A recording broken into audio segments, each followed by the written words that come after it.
Right. Right. He said it. He is your leader. Please follow the leader. Thank you. उन्होंने कोई हंसने का विषय नहीं है. Please. They want to walk out. They have the right. Walk out or talk out is the way out. Not the wash out or all out. I'm happy. Please, Honorable Prime Minister.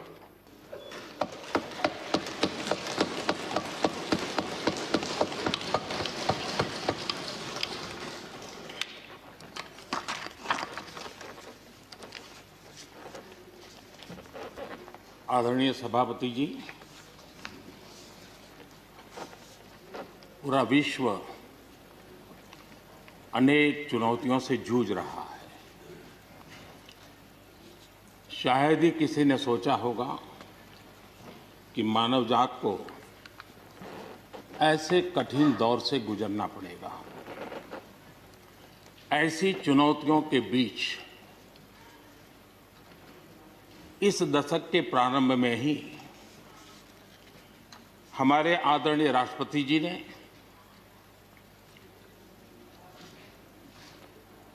जो संयुक्त सदन में अपना उद्बोधन दिया, वो अपने आप में इस चुनौतियों भरे विश्व में एक नई आशा जगाने वाला, नया उमंग पैदा करने वाला और नया आत्मविश्वास पैदा करने वाला राष्ट्रपति जी का उद्बोधन रहा। आत्मनिर्भर भारत की राह दिखाने वाला और इस दशक के लिए एक मार्ग प्रशस्त करने वाला राष्ट्रपति जी का उद्बोधन रहा। आदरणीय सभापति जी, मैं राष्ट्रपति जी का तहे दिल से आभार व्यक्त करने के लिए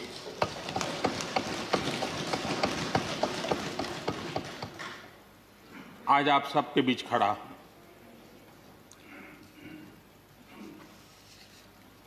राज्यसभा में करीब 13-14 घंटे तक 50 से अधिक मान्य सदस्यों ने अपने विचार रखे, बहुमूल्य विचार रखे, अनेक पहलुओं पर विचार रखे और इसलिए मैं सभी आदरणीय सदस्यों का हृदयपूर्वक आभार भी व्यक्त करता हूं इस चर्चा को समृद्ध बनाने के लिए। अच्छा होता कि राष्ट्रपति जी का भाषण सुनने के लिए भी सब होते तो लोकतंत्र की गरिमा और बढ़ जाती और हम सबको कभी गिला शिकवा न रहता कि हमने राष्ट्रपति जी का भाषण सुना नहीं था। लेकिन राष्ट्रपति जी के भाषण की ताकत इतनी थी कि न सुनने के बावजूद भी बहुत कुछ बोल पाए। ये अपने आप में इस भाषण की ताकत थी, उन विचारों की ताकत थी, उन आदर्शों की ताकत थी कि जिसके कारण न सुनने के बाद भी बात पहुंच गई। और इसलिए मैं समझता हूं इस भाषण का मूल्य अनेक गुना है। आदरणीय सभापति जी, जैसे मैंने कहा, अनेक चुनौतियों के बीच राष्ट्रपति जी का इस दशक का प्रथम भाषण हुआ।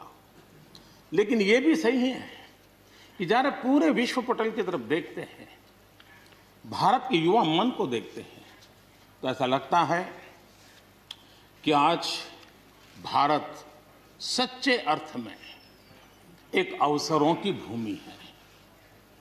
अनेक अवसर हमारा इंतजार कर रहे हैं और इसलिए जो देश युवा हो, जो देश उत्साह से भरा हुआ हो, जो देश अनेक सपनों को लेकर के संकल्प के साथ सिद्धि को प्राप्त करने के लिए प्रयासरत हो, वो देश इन अवसरों को कभी जाने नहीं दे सकता।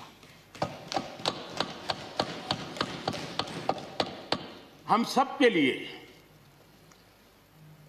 ये भी एक अवसर है कि हम आजादी के 75 वर्ष में प्रवेश कर रहे हैं। ये अपने आप में एक प्रेरक अवसर है। हम जहां भी हो, जिस रूप में हो, मां भारती के संतान के रूप में इस आजादी के 75वें पर्व को हमने प्रेरणा का पर्व बनाना चाहिए। देश को आने वाले वर्षों के लिए तैयार करने के लिए कुछ न कुछ कर गुजरने का होना चाहिए। और 2047 में देश जब आजादी की शताब्दी मनाए, तब हम देश को कहां तक ले जाएंगे, इन सपनों को बार बार हमने लेते रहना चाहिए। आज पूरे विश्व की नजर भारत पर है। भारत से अपेक्षाएं भी हैं और लोगों में एक विश्वास भी है कि अगर भारत ये कर लेगा, दुनिया की बहुतेक समस्याओं का समाधान वहीं से हो जाएगा। ये विश्वास आज दुनिया में भारत के लिए पड़ा है। आदरणीय सभापति जी, जब मैं अवसरों की चर्चा कर रहा हूं, तब महाकवि मैथिली शरण गुप्त जी की कविता को मैं उद्घोषित करना चाहूंगा। गुप्त जी ने कहा था, अवसर तेरे लिए खड़ा है, अवसर तेरे लिए खड़ा है, फिर भी तू चुपचाप पड़ा है। अवसर तेरे लिए खड़ा है, फिर भी तू चुपचाप पड़ा है।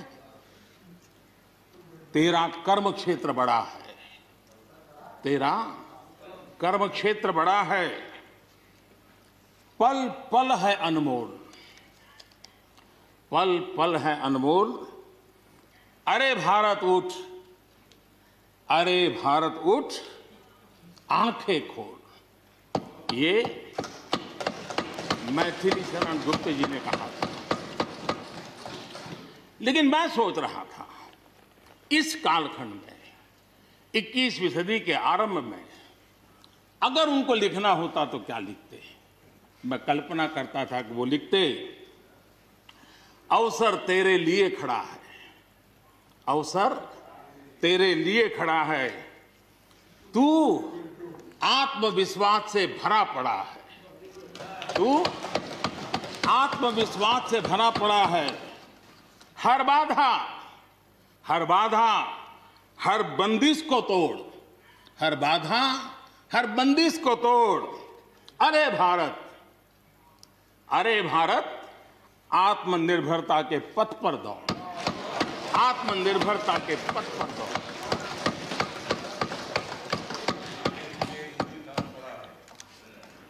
आदरणीय सभापति जी, कोरोना के दौरान किस प्रकार की वैश्विक परिस्थितियां बनी,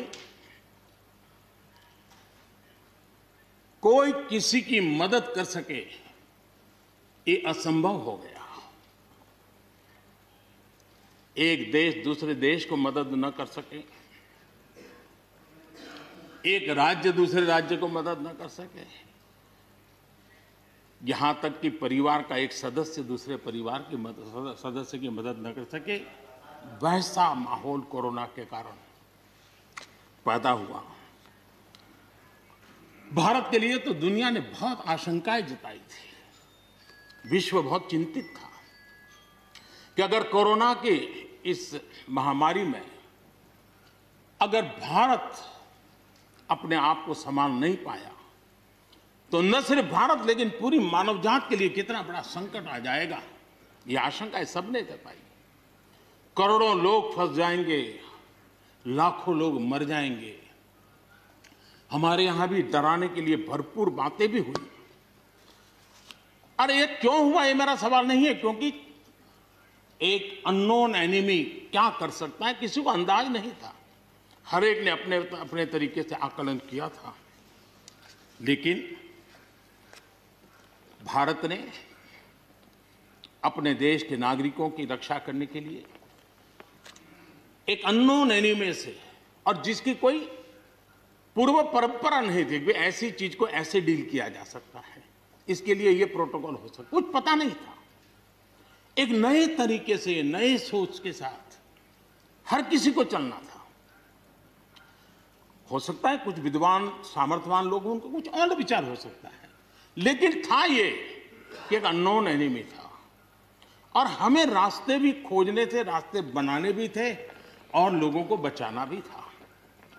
उस समय जो भी ईश्वर ने बुद्धि, शक्ति, सामर्थ्य दिया, इस देश ने उसको करते हुए देश को बचाने में भरसक काम किया है और आज दुनिया इस बात का गर्व कर रही है कि इस वाकई भारत ने दुनिया की मानव जात की रक्षा करने में बहुत बड़ी अहम भूमिका निभाई।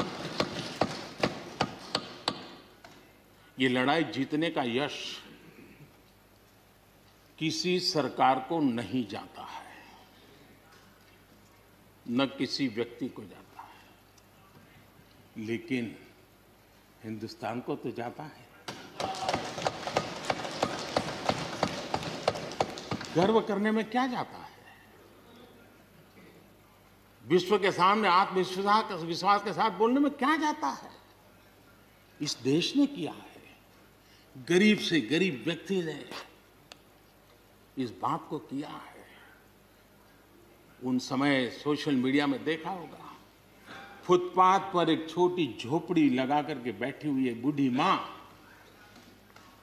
वो भी घर के बाप की झोपड़ी के बाहर दिया जला करके भारत के शुभ के लिए कामना करते। हम उसकी मजाक उड़ा रहे हैं, उस भावनाओं का मखौल उड़ा रहे हैं।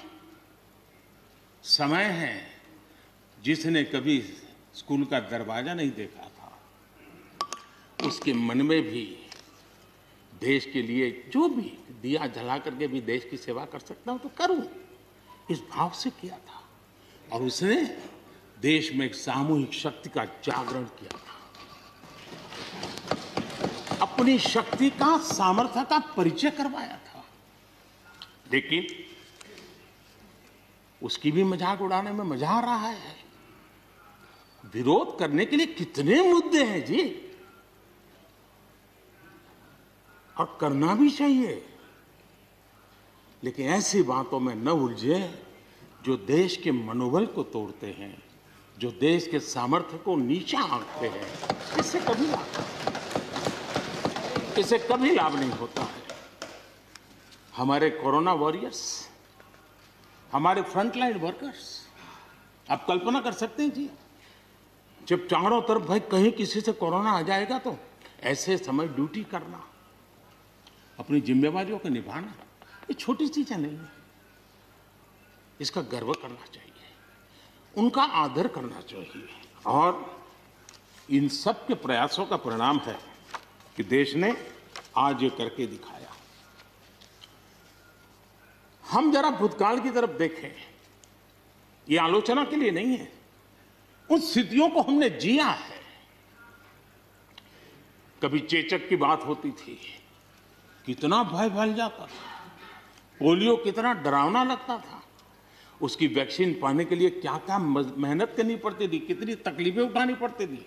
मिलेगा, कब मिलेगा, कितना मिलेगा, कैसे मिलेगा, कैसे लगाएंगे, एक दिन हमने बिताए हैं। ऐसी स्थिति में उन दिनों को अगर याद करें तो पता चलेगा कि आज जिनको थर्ड वर्ल्ड कंट्रीज में गिना जाता है, वो देश मानव जात के कल्याण के लिए वैक्सीन लेकर के आ जाए। इतने कम समय में मिशन मोड में हमारे वैज्ञानिक भी जुटे रहे।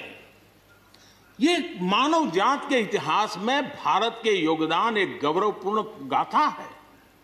इसका हम गौरव करें और उसी में से एक नए आत्मविश्वास की प्रेरणा भी जगती है।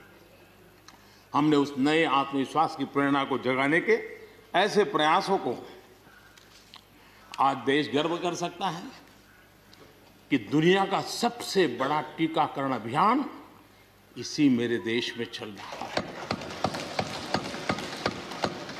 विश्व में तेज गति से टीकाकरण आज कहीं हो रहा है तो इसी हम सब की मां भारती के गोद में हो रहा है।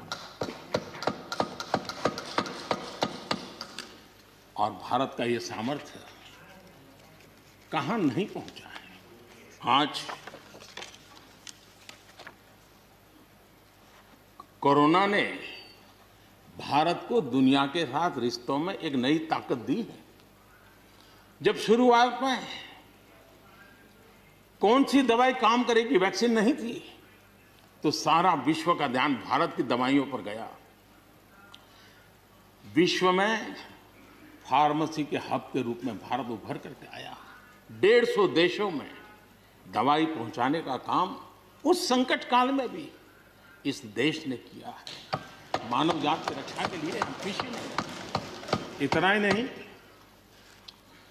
इन समय वैक्सीन के संबंध में भी विश्व बड़े गर्व के साथ कहता है कि हमारे पास भारत की वैक्सीन आ गई है, हमारे पास भारत की वैक्सीन आ गई है।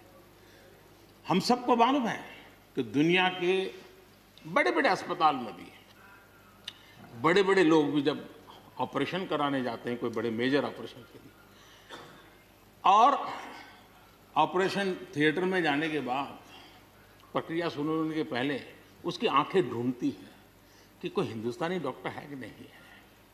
और जैसे ही एकाध टीम के अंदर एकाध भी हिंदुस्तानी डॉक्टर दिखता है ना, उसका विश्वास हो जाता है अब ऑपरेशन।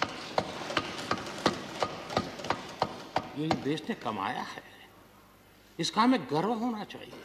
और इसलिए इसी गर्व को लेकर के हम आगे बढ़ रहे हैं। इस कोरोना में जैसे वैश्विक संबंधों में भारत ने अपनी एक विशिष्ट पहचान बनाई है, अपना स्थान बनाया है, वैसे ही भारत ने हमारे फेडरल स्ट्रक्चर को इस कोरोना के कालखंड में हमारी अंतर्भूत ताकत क्या है, संकट के समय हम कैसे मिलकर के काम कर सकते हैं, एक ही दिशा में सब शक्तियां लगा करके हम कैसे प्रयास कर सकते हैं, ये केंद्र और राज्य ने मिलकर के करके दिखाया है। मैं राज्यों को भी, क्योंकि इस सदन में राज्यों की अपनी फ्लेवर होती है, और इसलिए इस सदन में तो मैं विशेष रूप से राज्यों का भी अभिनंदन करता हूं। और कोऑपरेटिव फेडरलिज्म को ताकत देने का काम, इस कोरोना के संकट को अवसर में पलटने का काम हमारे सभी ने किया है, इसलिए सब कोई अभिनंदन के अधिकारी हैं। यहां पर लोकतंत्र को लेकर के काफी उपदेश दिए गए, बहुत कुछ कहा गया और लेकिन मैं नहीं मानता हूं कि जो बातें बताई गई हैं देश का कोई भी नागरिक इस पर भरोसा करेगा। भारत का लोकतंत्र ऐसा नहीं है कि जिसकी खाल हम इस प्रकार से उधेड़ सकते हैं। ऐसी गलती हम न करें। और मैं श्रीमान डेरेक जी की बात सुन रहा था, बढ़िया बढ़िया शब्दों का प्रयोग हो रहा था, फ्रीडम ऑफ स्पीच,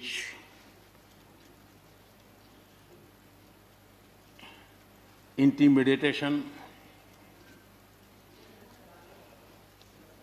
हाउडिंग। जब शब्द सुन रहा था तो लग रहा था कि ये बंगाल की बात बता रहे हैं कि देश की बता रहे हैं।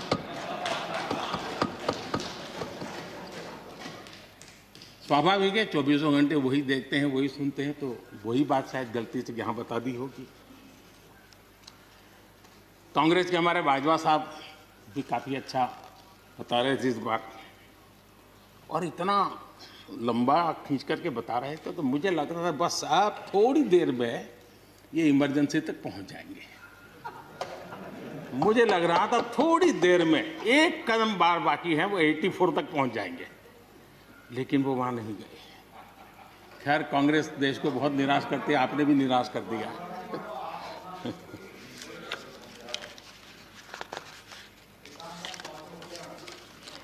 माननीय सभापति जी, मैं एक कोट इस सदन के सामने रखना चाहता हूं, और खास करके लोकतंत्र पर जो लोग शक उठाते हैं, भारत की मूलभूत शक्ति पर जो शक उठाते हैं, उनको तो मैं विशेष आग्रह से कहूंगा कि इसको समझने का प्रयास करें। हमारा लोकतंत्र किसी भी मायने में वेस्टर्न इंस्टीट्यूशन नहीं है। ये एक ह्यूमन इंस्टीट्यूशन है।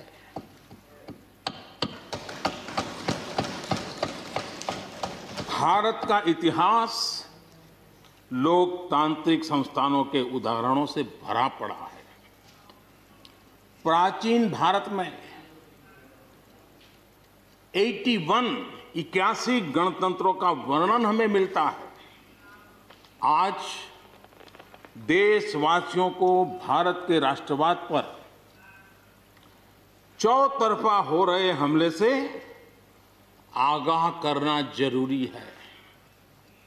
भारत का राष्ट्रवाद ना तो संकीर्ण है, न स्वार्थी है और ना ही आक्रामक है। ये सत्यम शिवम सुंदरम के मूल्यों से प्रेरित है। अनकोट। आदरणीय सभापति जी, ये कोटेशन आजाद हिंद फौज की प्रथम सरकार के प्रथम प्रधानमंत्री नेताजी सुभाष चंद्र बोस।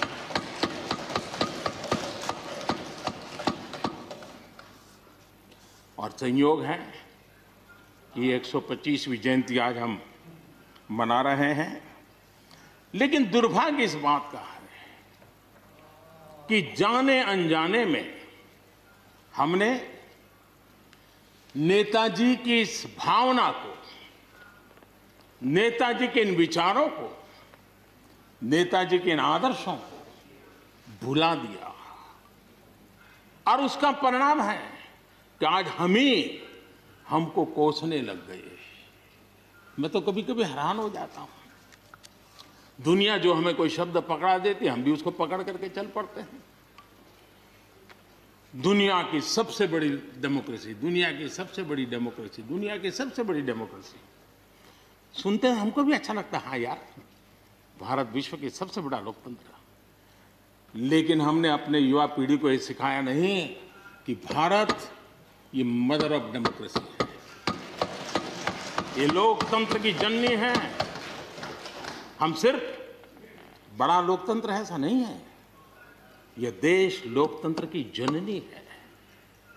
ये बात हमें हमारी आने वाली पीढ़ियों को सिखानी होगी और हमें गर्व से इस बात को बोलना होगा, क्योंकि हमारे पूर्वजों ने विरासत हमें दी है।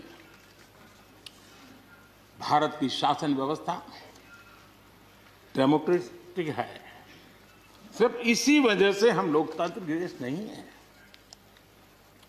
भारत की संस्कृति, भारत के संस्कार, भारत की परंपरा, भारत का मन लोकतांत्रिक है और इसलिए हमारी व्यवस्था लोकतांत्रिक है। ये है इसलिए ये है ऐसा नहीं है, मूलतः हम लोकतांत्रिक हैं इसलिए ये है। और ये कसौटी भी हो चुकी है देश की। आपातकाल के उन दिनों को याद कीजिए। न्यायपालिका का हाल क्या था, मीडिया का क्या हाल था, शासन का क्या हाल था। सब कुछ जेल खाने में परिवर्तित हो चुका था, लेकिन इस देश के संस्कार, इस देश का जनमन जो लोकतंत्र के रंगों से रंगा हुआ था, उसको कोई हिला नहीं पाया था। मौका मिलते ही उसने लोकतंत्र को प्रस्थापित कर दिया। ये लोगों की ताकत, ये हमारे संस्कारों की ताकत है, ये लोकतांत्रिक मूल्यों की ताकत है। मुद्दा ये नहीं है कौन सरकार नहीं, मैं उसकी चर्चा नहीं कर रहा हूं। और न ही मैं ऐसी चीजों में अपना समय लगाने के लिए यहां आप लोगों ने मुझे बिठाया है। हमें लोकतांत्रिक मूल्यों की रक्षा करते हुए आगे बढ़ना है। आत्मनिर्भर भारत के संबंध में भी चर्चा हुई। मैं हमारे साथी धर्मेंद्र प्रधान जी के बहुत ही अभ्यासपूर्ण और आत्मनिर्भर भारत की हमारी दिशा क्या है उसका विख्यात विस्तृत उन्होंने बयान किया है। लेकिन एक बात सही है कि आर्थिक क्षेत्र में भी आज भारत की जो एक पहुंच बन रही है। कोरोना काल में दुनिया के लोग निवेश के लिए तरस रहे हैं, सारी बातें बाहर आ रही हैं, लेकिन भारत है जहां रिकॉर्ड निवेश हो रहा है।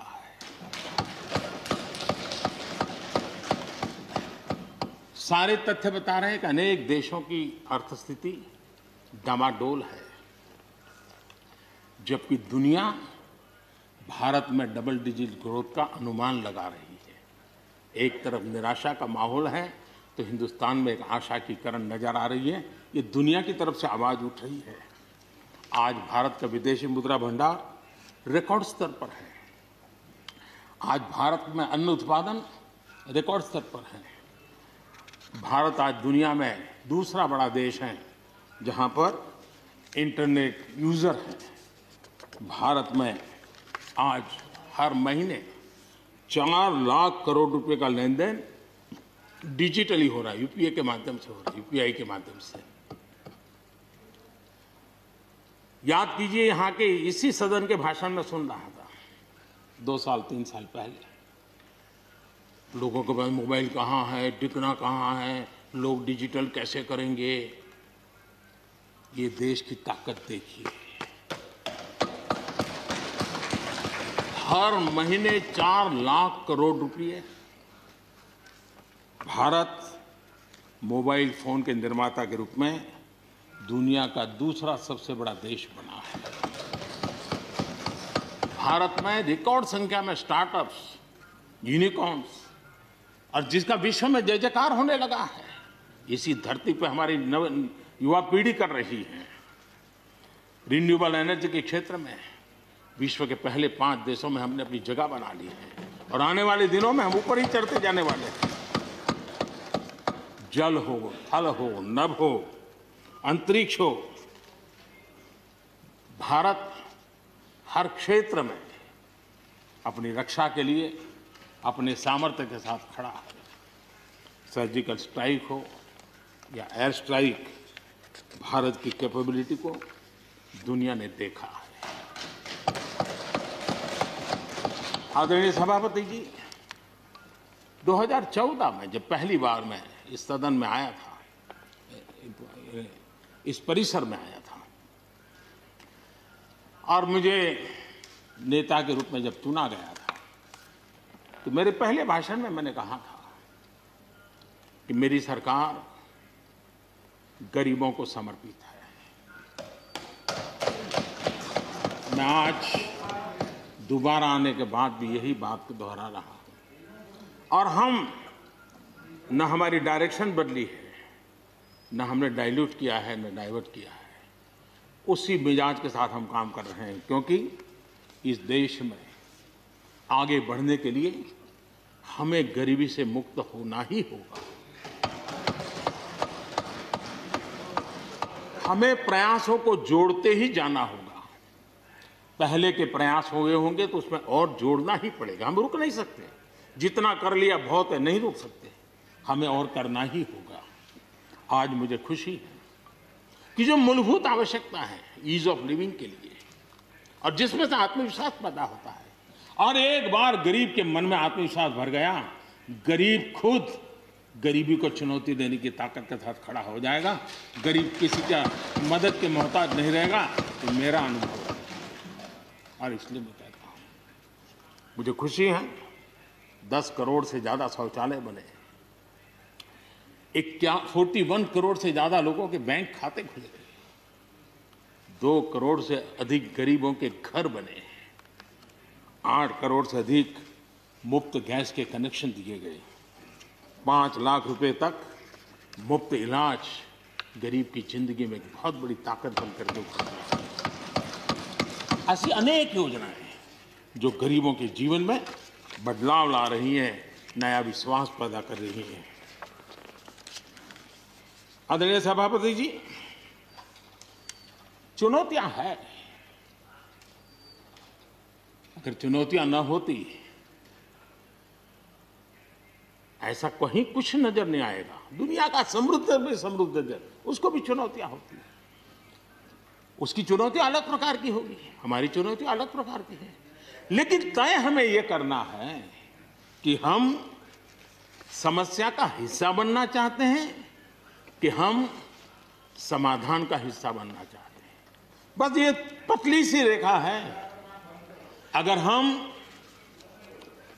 समस्या का हिस्सा बने तो राजनीति तो चल जाएगी, लेकिन अगर हम समाधान का माध्यम बनते हैं तो राष्ट्रनीति को चार चांद लग जाते हैं। और इसलिए हमारा दायित्व है, हमें वर्तमान पीढ़ी के लिए भी सोचना है, हमें भावी पीढ़ी के लिए भी सोचना है। समस्या है, लेकिन मुझे विश्वास है हम साथ मिलकर काम करेंगे, आत्मविश्वास से काम करेंगे तो हम स्थितियों को भी बदलेंगे और हम इच्छित परिणाम भी प्राप्त कर सकेंगे। ये मेरा पक्का विश्वास है।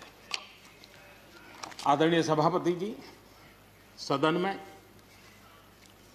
किसान आंदोलन की भरपूर चर्चा हुई है। ज्यादा से ज्यादा समय जो बातें बताई गई वो आंदोलन के संबंध में बताई गई। किस बात को लेकर के आंदोलन है उस पर सब मौन रहे। आंदोलन कैसा है, आंदोलन के साथ क्या हो रहा है, ये सारी बातें बहुत बताई गई, उसका भी महत्व है। लेकिन जो मूलभूत बात है, अच्छा होता कि उसकी विस्तार से चर्चा होती।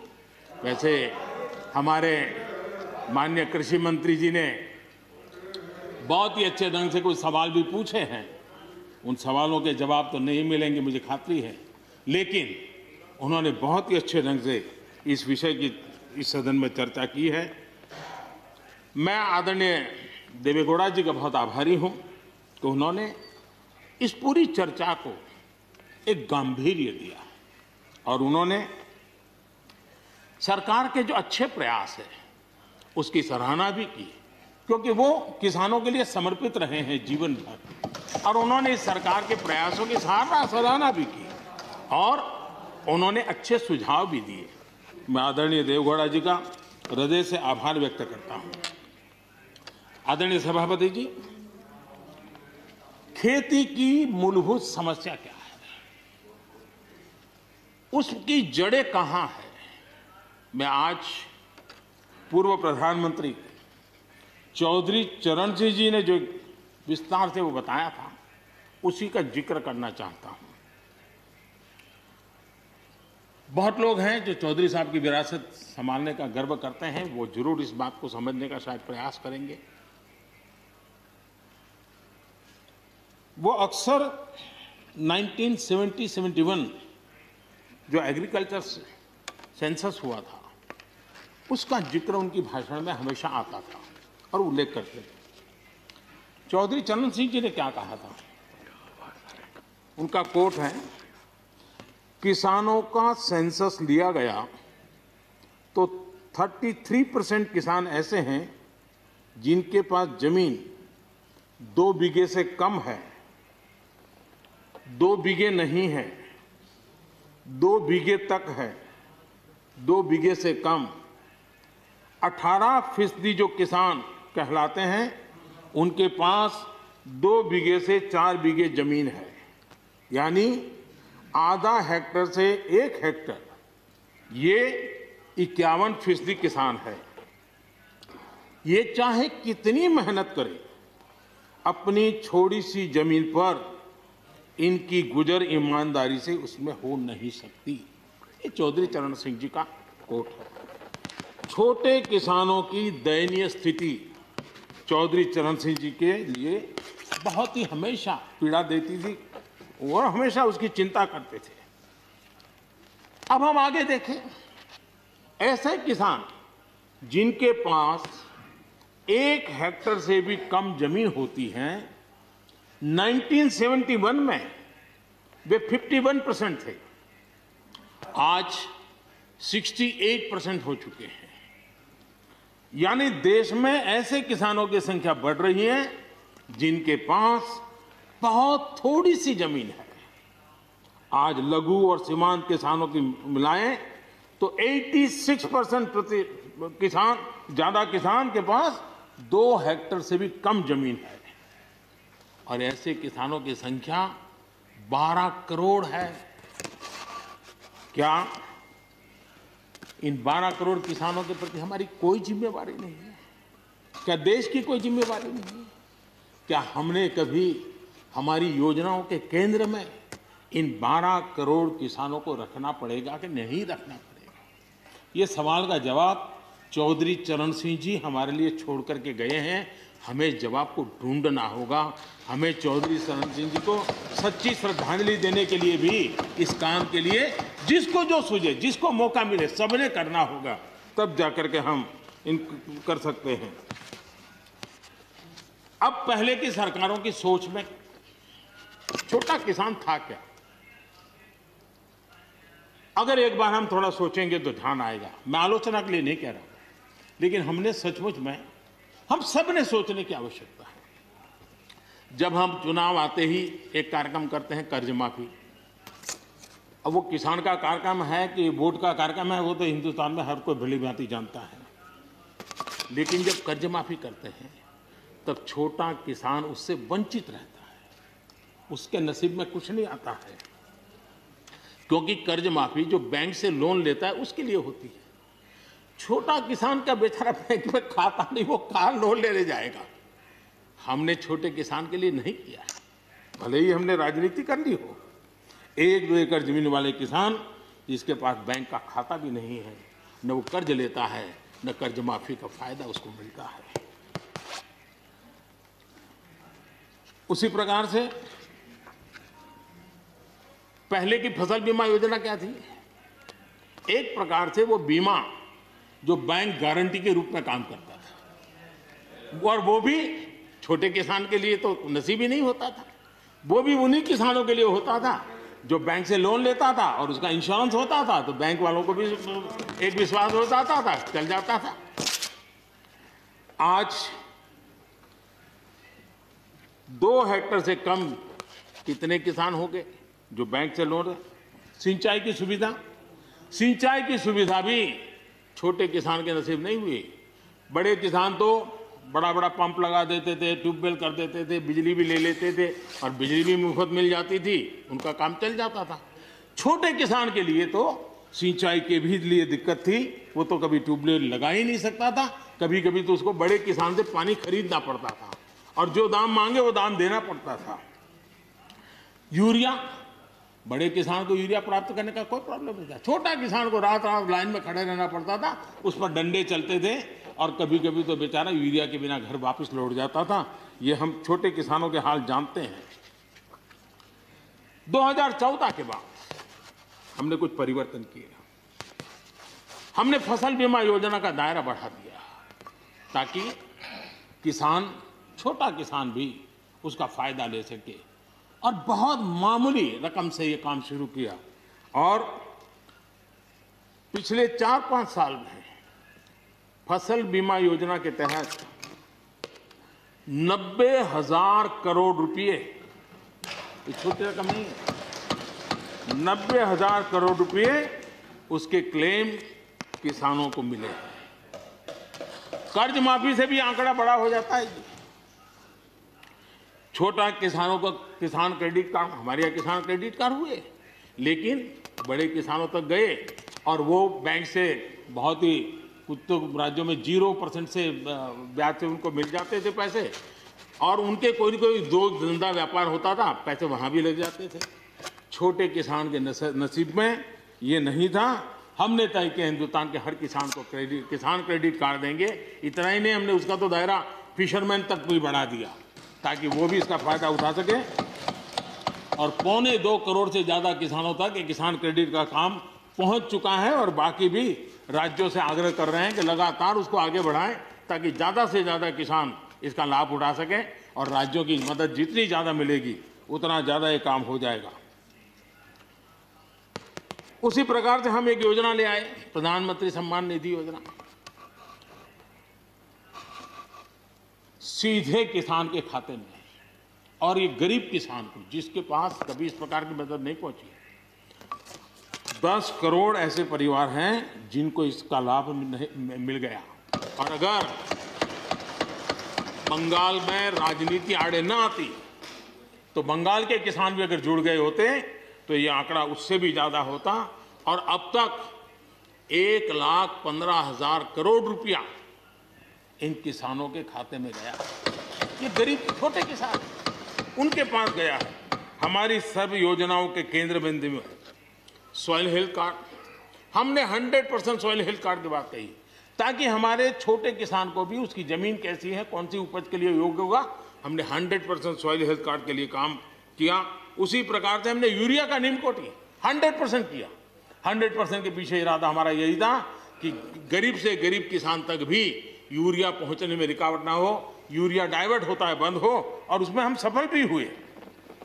छोटे और सीमांत किसानों के लिए हमने पहली बार पेंशन की सुविधा की योजना लेकर के आए, और मैं देख रहा हूं कि धीरे धीरे हमारे छोटे किसान भी आ रहे हैं। उसी प्रकार से प्रधानमंत्री ग्राम सड़क योजना, प्रधानमंत्री ग्राम सड़क योजना ये सिर्फ एक रोड नहीं है, ये किसानों की गांव की जिंदगी को बदलने का एक बहुत बड़े यश रेखा होती है, और इसलिए हमने उस पर भी बल दिया। पहली बार हमने किसान रेल की कल्पना की। छोटा किसान का माल बिकता नहीं था, आज किसान रेल के कारण गांव का किसान रेलवे के माध्यम से मुंबई के बाजार तक अपना माल बेचने लगा, फल सब्जी बेचने लगा है, उसका लाभ ले रहा है, छोटे किसान को फायदा हो रहा है। किसान उड़ान के द्वारा हवाई जहाज से, अब जैसे हमारे नॉर्थ ईस्ट इतनी बढ़िया बढ़िया चीजें, लेकिन ट्रांसपोर्टेशन सिस्टम के अभाव में वहां का किसान हमारा बेनिफिट नहीं ले पाता था, आज उसको किसान उड़ान योजना का लाभ मिल रहा है। छोटे किसानों की परेशानियों से हर कोई परिचित है। समय समय पर उनके सशक्तिकरण की मांग भी उठी है। हमारे आदरणीय शरद पवार जी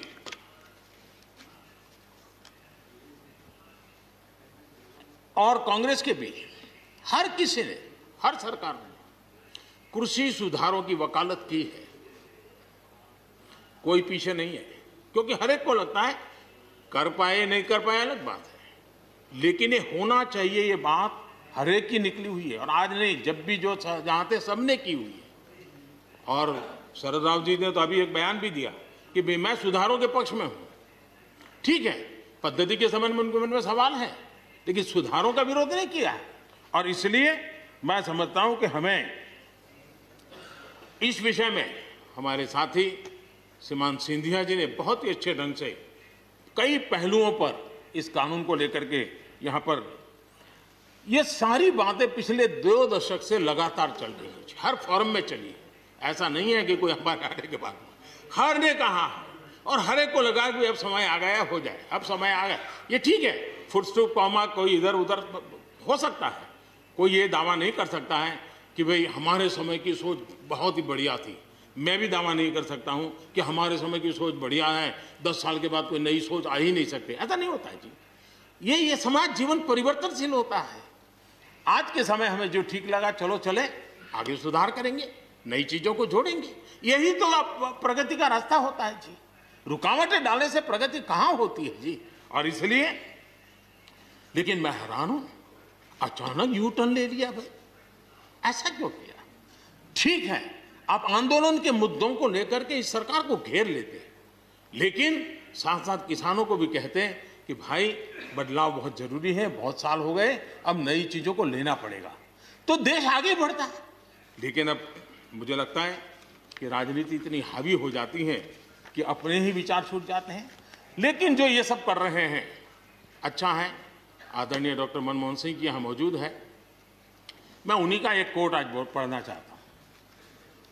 हो सकता है जो यू टर्न कर रहे हैं वो मेरी बात माने या न माने, मनमोहन सिंह जी की तो बात जरूर मानेंगे।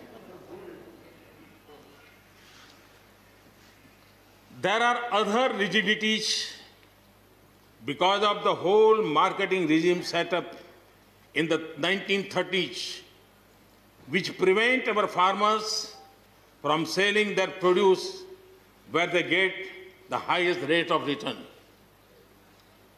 It is our intention to remove all those handicaps which come in the way of India realizing its vast potential as one large common market. ये आदरणीय मनमोहन सिंह जी का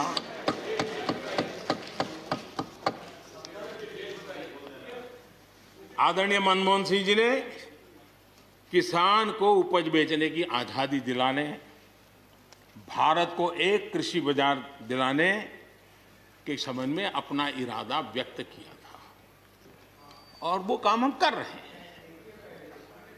और मुझे आप लोगों को गर्व होना चाहिए कि देखिए मनमोहन सिंह जी ने कहा था वो मोदी को करना पड़ रहा है, गर्व कीजिए।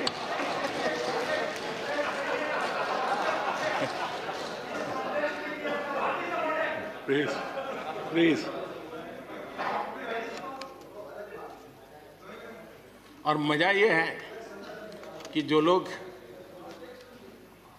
पॉलिटिकल बयानबाजी करते हैं उछल उछल करके, उनके राज्यों में भी जब उनको मौका मिला है, इसी में से आधा अधूरा कुछ न कुछ किया ही किया है हर किसी ने।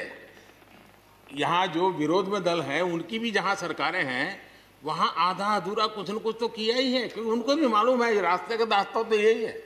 और मैंने देखा इस चर्चा में लॉ का जो स्पिरिट है उस पर किसी की चर्चा नहीं हुई है। शिकायत दिया गया तरीका ठीक नहीं था, जल्दी कर दिया, इसको नहीं पूछा, ये रहता है। वो तो परिवार में शादी होती है तो भी फूफी नाराज होकर के कहती है मुझे कहाँ बुलाया। वो तो रहता है, इतना बड़ा बड़ा परिवार है तो रहता ही है।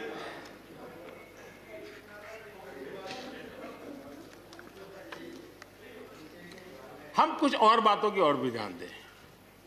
अब देखिए, दूध उत्पादन किसी बंधनों में बंधा हुआ नहीं है, न पशुपालक बंधनों में बंधा हुआ है, न दूध बंधनों में बंधा हुआ। लेकिन मजा देखिए, दूध के क्षेत्र में या तो प्राइवेट या कोऑपरेटिव दोनों ने एक ऐसी बड़ी मजबूत चेन बनाई है, दोनों मिलकर के इस काम को कर रहे हैं और एक बेहतरीन सप्लाई चेन हमारे देश में बनी है। इसको हमने जो अच्छा है उसको, और ये मेरे काल में नहीं बना है, आप भी इसका गर्व कर सकते हैं, मेरे काल से पहले बना हुआ है, हमें गर्व करना चाहिए।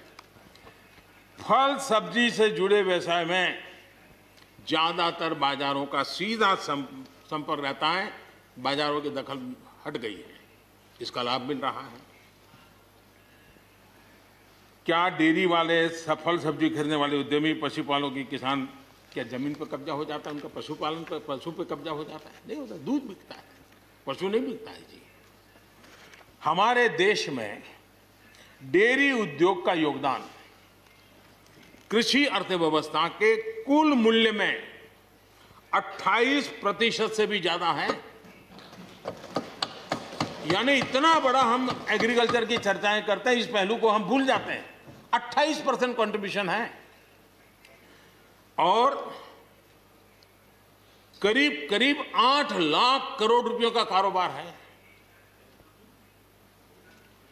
जितने रुपए का दूध होता है उसका मूल्य अनाज और दाल दोनों मिला ले तो उससे ज्यादा है। हम कभी इस तरफ देखते ही नहीं है। पशुपालकों को पूरी आजादी, अनाज और दाल पैदा करने वाले छोटे और सीमांत किसानों को जैसे पशुपालक को आजादी मिली है, इनको आजादी क्यों नहीं मिलनी चाहिए? और इन सवालों के जवाब हम ढूंढेंगे तो हम सही रास्ते पर चलेंगे। आदरणीय सभापति जी, ये बात सही है, जैसा हम लोगों की स्वभाव रहा है, घर में भी थोड़ा सा भी परिवर्तन करना हो तो घर में भी एक तनाव शुरू है। चेयर यहाँ क्यों रखी, टेबल यहाँ क्यों रखा, घर में भी होता है। इतना बड़ा देश है और जिस प्रकार की परंपराओं से हम पले बढ़े हैं, तो ये मैं स्वाभाविक मानता हूँ। जब भी कोई नई चीज आती है तो थोड़ा बहुत रहता ही हमारे यहाँ, क्योंकि असमंजस की स्थिति भी रहती है। लेकिन जरा वो दिन याद कीजिए जब हरित क्रांति की बातें होती थी। हरित क्रांति के समय जो कृषि सुधार हुए, तब भी जो आशंकाएं हुई, जो आंदोलन हुए, ये वेल डॉक्यूमेंटेड है और ये देखने जैसा है।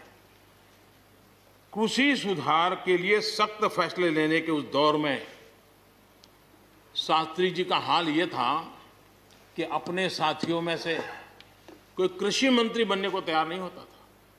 क्योंकि लगता था कि ऐसा है हाथ जल जाएंगे और किसान नाराज हो जाएंगे तो मेरी तो राजनीति समाप्त हो जाएगी।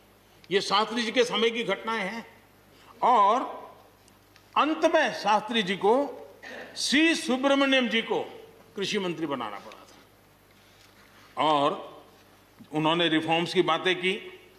योजना आयोग ने भी उसका विरोध किया था। मजा देखिए, योजना आयोग ने भी विरोध किया था। वित्त मंत्रालय सहित पूरी कैबिनेट के अंदर भी विरोध का स्वर उठा था। लेकिन देश की भलाई के लिए शास्त्री जी आगे बढ़े और लेफ्ट पार्टी जो आज भाषा बोलते हैं ना, वही उस समय बोलते थे। वो यही कहते हैं, अमेरिका के इशारे पर शास्त्री जी ये कर रहे हैं, अमेरिका के इशारे पर कांग्रेस ये कर रही है। सारा चीज जितना आज मेरे खाते में जमा है ना, वो पहले आपके यहाँ बैंक में अकाउंट में था। सब कुछ अमेरिका के एजेंट कह दिया जाता था हमारे नेता, कांग्रेस के नेताओं को। ये सब कुछ लेफ्ट वाले जो आज भाषा बोलते हैं, वो उस समय भी उन्होंने यही भाषा बोली थी। कृषि सुधारों को छोटे किसानों को बर्बाद करने वाला बताया गया था। देश भर में हजारों प्रदर्शन आयोजित हुए थे, बड़ा मूवमेंट चला था। इसी माहौल में भी लाल बहादुर शास्त्री जी और उसके बाद की सरकार जो करती रही, उसी का परिणाम है कि जो हम कभी PL 480 मंगवा करके खाते थे, आज देश अपने किसान ने अपनी मिट्टी से पैदा की चीजों को खाता है।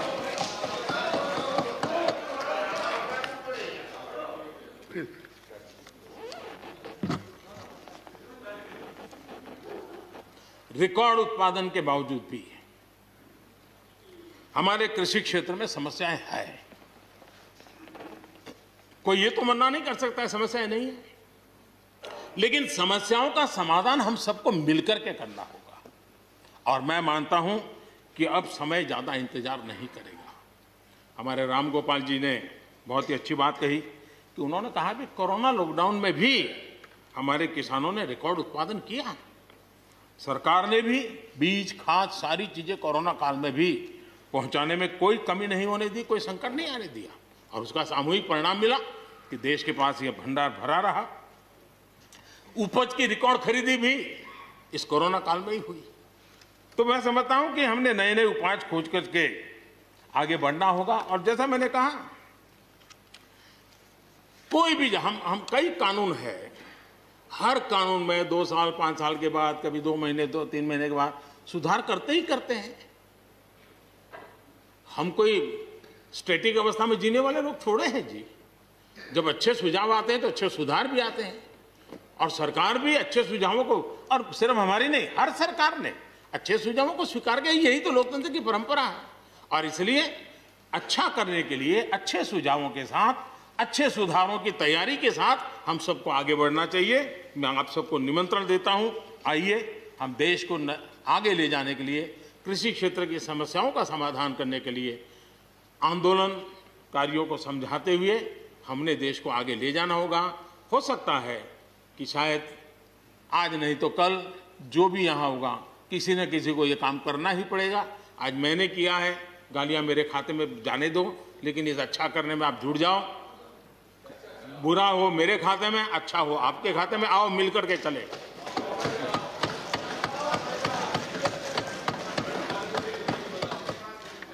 और मैं लगातार, हमारे कृषि मंत्री जी लगातार किसानों से बातचीत कर रहे हैं, लगातार मीटिंगें हो रही हैं और अभी तक कोई तनाव पैदा नहीं हुआ है।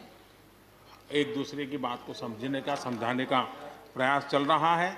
और हम लगातार आंदोलन से जुड़े लोगों से प्रार्थना करते हैं कि आप आंदोलन करना आपका हक है, लेकिन इस प्रकार से बुजुर्ग लोग वहाँ बैठे, ये ठीक नहीं है। आप उनको सबको ले जाइए, आप आंदोलन को खत्म कीजिए। आगे बढ़ने के लिए मिल बैठ करके चर्चा करेंगे, रास्ता खुले है।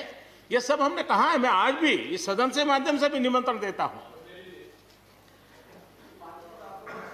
आदरणीय सभापति जी, ये बात निश्चित है, हमारी खेती को खुशहाल बनाने के लिए फैसले लेने का ये समय है, इस समय को हमने गंवा नहीं देना चाहिए। हमें आगे बढ़ना चाहिए, देश को पीछे नहीं ले जाना चाहिए। पक्ष हो, विपक्ष हो, आंदोलनरत साथी हो, इन सुधारों को हमने मौका देना चाहिए और एक बार देखना चाहिए कि इस परिवर्तन से हमें लाभ होता है कि नहीं होता है। कोई कमी हो तो उसको ठीक करेंगे और कहीं ढिलाई है तो उसको कसेंगे। ऐसा तो है नहीं कि सब दरवाजे बंद कर दिए बस। और इसलिए मैं कहता हूं, मैं विश्वास दिलाता हूं कि मंडियां अधिक आधुनिक बने, अधिक प्रतिस्पर्धी होगी। इस बार बजट में भी उसके लिए हमने प्रावधान किया है। इतना ही नहीं, एमएसपी है, एमएसपी था, एमएसपी रहेगा। इस सदन की पवित्रता समझे हम। जिन 80 करोड़ से अधिक लोगों को सस्ते में राशन दिया जाता है, वो भी कंटिन्यू रहेगा। इसलिए मेहरबानी करके भ्रम फैलाने के काम में हम न जुड़े, क्योंकि हमको देश ने एक विशिष्ट जिम्मेवारी दी है। किसानों की आय बढ़ाने के जो दूसरे उपाय हैं, उन पर भी हमें बल देने की जरूरत है। आबादी बढ़ रही है, परिवार के अंदर सदस्यों की संख्या बढ़ रही है, जमीन के टुकड़े छोटे होते जा रहे हैं। ऐसी स्थिति में हमें कुछ न कुछ ऐसा करना ही होगा ताकि किसानी पर बोझ कम हो और हमारे किसान के परिवार के लोग भी रोजी रोटी कमाने के लिए, उनके लिए हम और अवसर उपलब्ध करा सकें। इनकी तकलीफों को दूर करने के लिए हमने काम करना होगा। और मैं मानता हूं कि हम अगर देर कर देंगे, हम अगर अपने ही राजनीतिक समीकरणों में फंसे रहेंगे, तो हम किसानों को अंधकार की तरफ धकेल देंगे। कृपा करके हमें उज्जवल किसानों के उज्जवल भविष्य के लिए इससे बचना चाहिए। मैं सबसे प्रार्थना करता हूं, हमें इस बात की चिंता करनी होगी।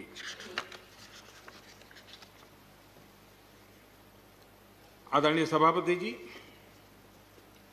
डेयरी और पशुपालन हमारे कृषि क्षेत्र के साथ बढ़ावा देने की जरूरत है ताकि हमारा किसान पगभर हो।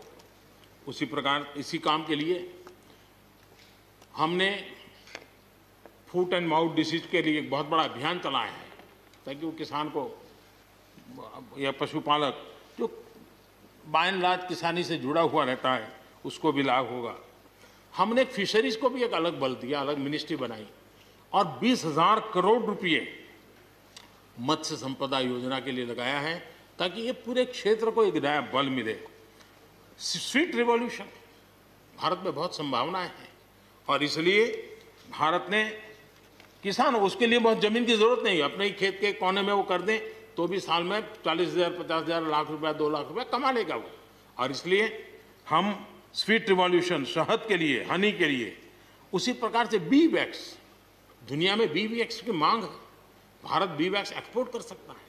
हमने उसके लिए एक माहौल बना और किसान के खेत में ही छोटे किसान होगा तो एक कोने में वो एक नई कमाई कर सकता है। हमने इसको जोड़ना होगा और मधुमक्खी पालन के लिए कोई सैकड़ों एकड़ जमीन की जरूरत नहीं है, वो आराम से अपने यहाँ कर सकता है।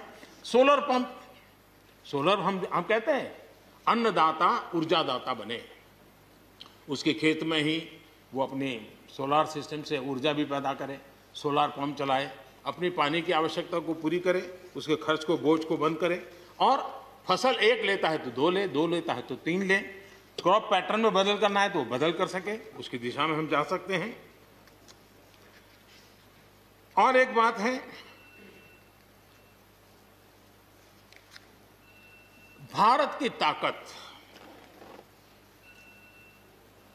ऐसी समस्याओं के समाधान करने की और नए रास्ते खोजने की रही है, आगे भी खुलेंगे।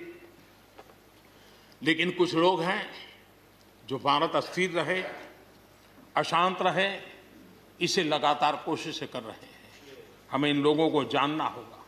हम ये न भूलें कि पंजाब के साथ क्या हुआ। जब बंटवारा हुआ, सबसे ज्यादा भुगतना पड़ा पंजाब को।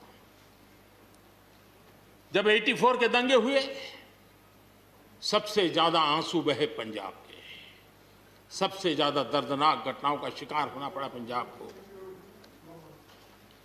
जो जम्मू कश्मीर में हुआ, निर्दोषों को मौत के घाट उतार दिया गया। जो नॉर्थ ईस्ट में होता रहा, आए दिन बम बंदूक और गोलियों का कारोबार चलता रहा। ये सारी चीजों ने देश को किसी न किसी रूप में बहुत नुकसान किया है। इसके पीछे कौन ताकतें हैं, हर समय हर सरकारों ने इसको देखा है, जाना है, परखा है।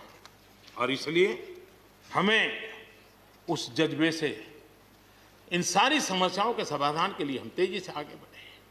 और हम ये न भूलें कि कुछ लोग हमारे खास करके पंजाब के, खास करके सिख भाइयों के दिमाग में गलत चीजें भरने में लगे हैं। ये देश हर सिख के लिए गर्व करता है। देश के लिए क्या कुछ नहीं किया इन्होंने, उनका जितना हम आदर करें उतना कम है। गुरुओं की महान परंपरा को, और मेरा भाग्य रहा है मुझे पंजाब की रोटी खाने का अवसर मिला है। मैं जिंदगी में बहुत महत्वपूर्ण वर्ष पंजाब में बिताए हैं, इसलिए मुझे मालूम है। और इसलिए जो भाषा उनके लिए कुछ लोग बोलते हैं, उनको गुमराह करने के जो लोग प्रयास करते हैं, इससे कभी देश का भला नहीं होगा। और इसलिए हमें इन दिशा में चिंता करने की आवश्यकता है। आदरणीय सभापति महोदय,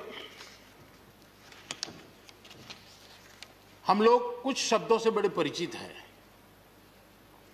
श्रमजीवी, बुद्धिजीवी, ये सारे शब्दों से परिचित हैं। लेकिन मैं देख रहा हूं कि पिछले कुछ समय से इस देश में एक नई जमात पैदा हुई है, एक नई बिरादरी सामने आई है, और वो है आंदोलनजीवी। ये जमात आप देखोगे, वकीलों का आंदोलन है वो ना वहां नजर आएंगे, स्टूडेंट का आंदोलन है वो वहां नजर आएंगे, मजदूर का आंदोलन है वो वहां नजर आएंगे, कभी पर्दे के पीछे कभी पर्दे के आगे।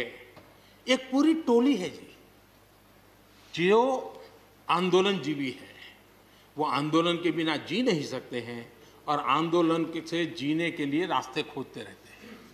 हमें ऐसे लोगों को पहचानना होगा कि वो जो सब जगह पे पहुंच करके और बड़ा आइडियोलॉजिकल स्टैंड दे देते हैं, गुमराह कर देते हैं, नए नए तरीके बता देते हैं। देश आंदोलनजीवी लोगों से बचे, इसके लिए हम सबको, और ये उनकी ताकत है। उनका क्या है, खुद खड़ा नहीं कर सकते चीजें, किसी की चल रही तो जाके बैठ जाते हैं। वो अपना जो जितने दिन चले चल जाता है उनका। ऐसे लोगों को पहचानने की बहुत आवश्यकता है। ये सारे आंदोलनजीवी परजीवी होते हैं।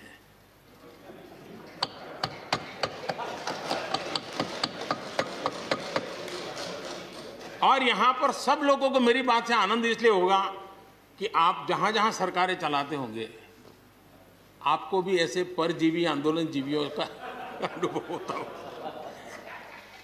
और इसलिए उसी प्रकार से एक नया मैं चीज देख रहा हूं, देश प्रगति कर रहा है, हम एफडीआई की बात कर रहे हैं, फॉरेन डायरेक्ट इन्वेस्टमेंट। लेकिन मैं देख रहा हूं इन दिनों एक नया एफडीआई मैदान में आया है। ये नए एफडीआई से देश को बचाना है। एफडीआई चाहिए, फॉरेन डायरेक्ट इन्वेस्टमेंट। लेकिन ये जो नया एफडीआई नजर का आ रहा है, ये नए एफडीआई से जरूर बचना होगा। और ये नया एफडीआई है foreign destructive ideology, foreign destructive ideology. और इसलिए इस एफडीआई से देश को बचाने के लिए हमने और जागरूक रहने की जरूरत है। आदरणीय सभापति जी, हमारे देश के विकास के लिए ग्रामीण अर्थव्यवस्था, इसका अपना एक मूल्य है। ग्रामीण अर्थव्यवस्था हमारे आत्मनिर्भर भारत का एक अहम स्तंभ है। आत्मनिर्भर भारत ये किसी सरकार का कार्यक्रम नहीं हो सकता है और होना भी नहीं चाहिए। ये 130 करोड़ देशवासियों के संकल्प होने चाहिए। हमें गर्व होना चाहिए और इसमें कोई दुविधा नहीं होनी चाहिए। और महात्मा गांधी जैसे महापुरुषों ने हमें यही रास्ता दिखाया था। अगर हम वहां से थोड़े हट गए हैं तो वापस उस पटरी पर आने की जरूरत है और आत्मनिर्भर भारत के रास्ते पर हमको बढ़ना ही होगा। गांव और शहर की खाई को अगर हमें पाटना है तो उसके लिए भी हमें आत्मनिर्भर भारत की ओर बढ़ना ही होगा। और मुझे विश्वास है कि हम उन बातों को लेकर के जब आगे बढ़ रहे हैं तो हमारे देश के सामान्य मानवी का विश्वास बढ़े। जैसे अभी प्रश्नोत्तर काल के अंदर जल जीवन मिशन की चर्चा हो रही थी। इतने कम समय में 3 करोड़ परिवारों तक घर में पीने का पानी पहुंचाने का नल कनेक्शन देने का काम हो चुका है। आत्मनिर्भरता तभी संभव जब अर्थव्यवस्था में सभी की भागीदारी हो। हमारी सोनल बहन ने अपने भाषण में बहनों बेटियों की भागीदारी पर फोकस करने की उन्होंने विस्तार से चर्चा की। कोरोना काल में चाहे राशन हो, आर्थिक मदद हो या मुफ्त गैस सिलेंडर, सरकार ने हर तरह से एक प्रकार से हमारी माताओं बहनों को असुविधा ना हो इसकी पूरी चिंता करने का प्रयास किया है और उन्होंने एक शक्ति बनकर के इन चीजों को संभालने में मदद भी की है। जिस तरह इस मुश्किल परिस्थिति में हमारे देश की नारी शक्ति ने बड़े धैर्य के साथ परिवार को संभाला, परिस्थितियों को संभाला है। कोरोना के इस लड़ाई में हर परिवार की मातृशक्ति की बहुत बड़ी भूमिका रही है और उनका मैं जितना धन्यवाद करूं उतना कम। बहनों बेटियों का हौसला और मैं समझता हूं कि आत्मनिर्भर भारत में अहम भूमिका हमारी माताएं बहनें निभाएगी, मुझे पूरे विश्वास है। आज युद्ध क्षेत्र में भी हमारी बेटियों की भागीदारी बढ़ रही है। नए जो लेबर कोड बनाए हैं उसमें भी बेटियों के लिए हर सेक्टर में काम करने के लिए समान वेतन का हक दिया गया है। मुद्रा योजना से 70% जो लोन ली गई हैं वो हमारी बहनों के द्वारा ली गई हैं, यानी एक प्रकार से ये एडिशन। करीब 7 करोड़ महिलाओं की सहभागिता से 60 लाख से ज्यादा सेल्फ हेल्प ग्रुप आज आत्मनिर्भर भारत के प्रयासों को एक नई ताकत दे रहे हैं। भारत की युवा शक्ति पर हम जितना जोर लगाएंगे, हम जितने अवसर उनको देंगे, मैं समझता हूं कि वो हमारे देश के लिए, भविष्य के लिए, उज्जवल भविष्य के लिए एक मजबूत नींव बनेंगे। जो राष्ट्रीय एजुकेशन पॉलिसी आई है उस राष्ट्रीय एजुकेशन पॉलिसी में भी हमारी युवा पीढ़ी के लिए नए अवसर देने का प्रयास हुआ है और मुझे खुशी है कि एक लंबा अरसे समय गया एजुकेशन पॉलिसी पर चर्चा में, लेकिन उसकी स्वीकृति जिस प्रकार से देश में हुई है एक नया विश्वास पैदा किया है।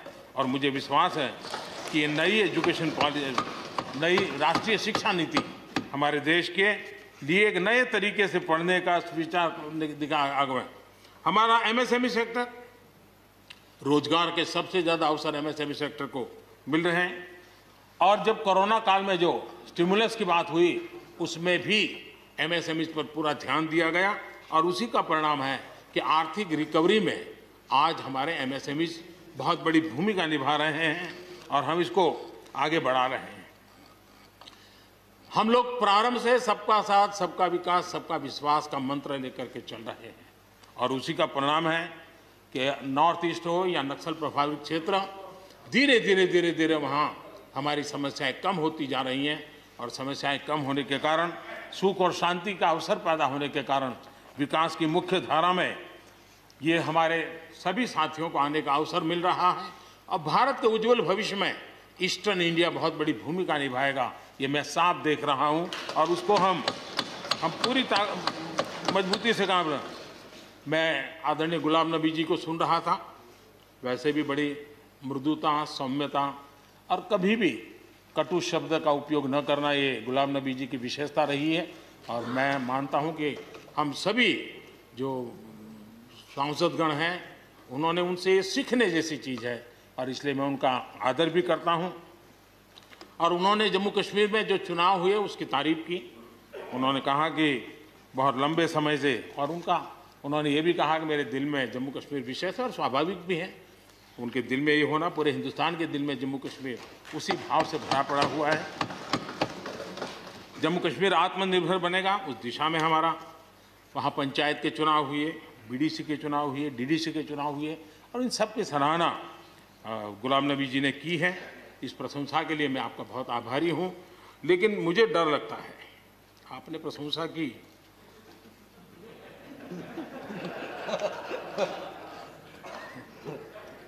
मुझे विश्वास है कि आपकी पार्टी वाले इसको उचित स्पिरिट में लेंगे। गलती से G23 की राय मान करके कुछ उल्टा न कर दे।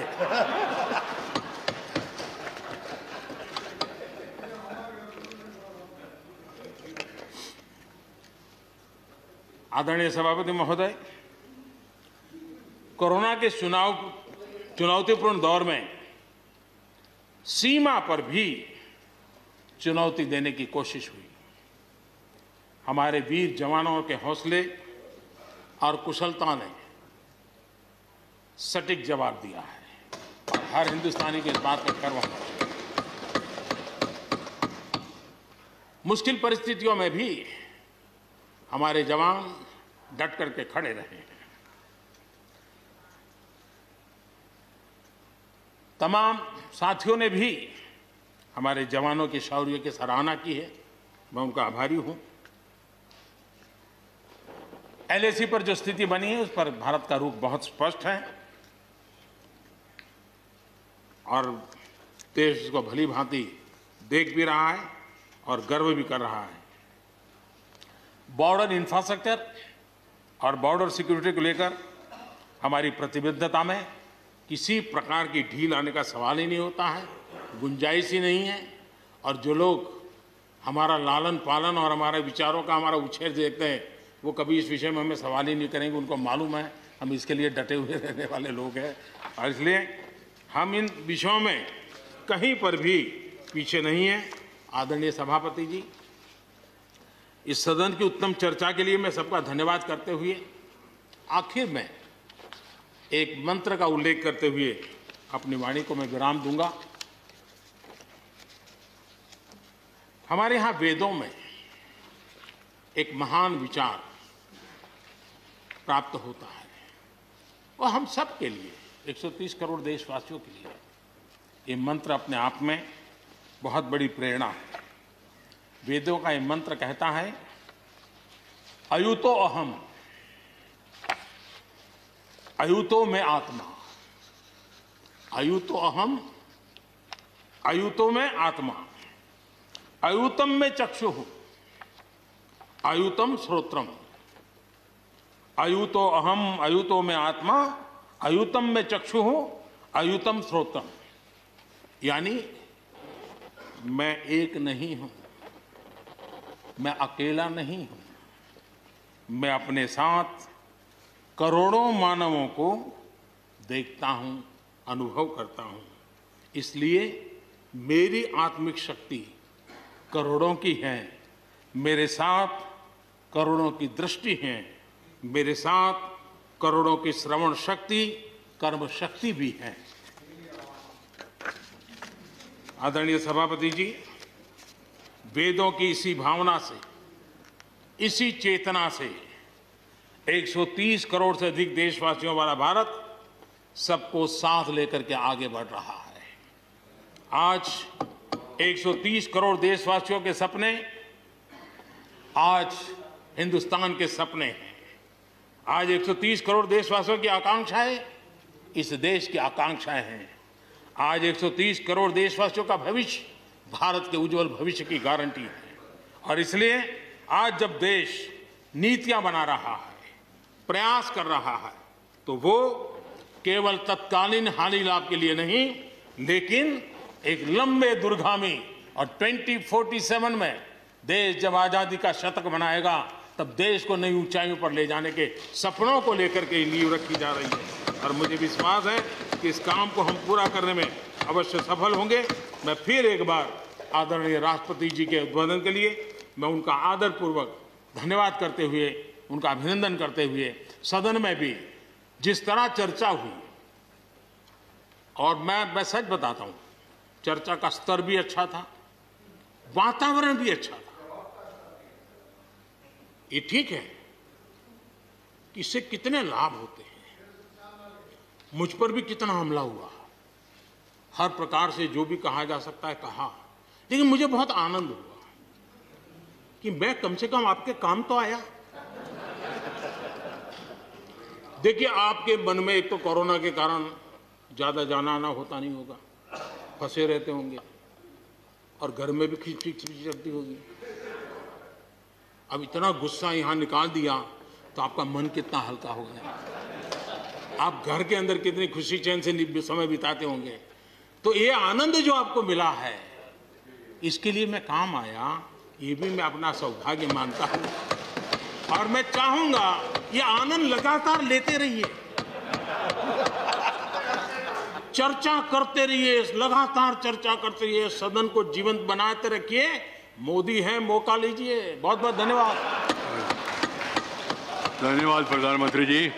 I shall now put the amendments which have been moved to vote. Amendment number 11 to 18 by Tiruchi Siva.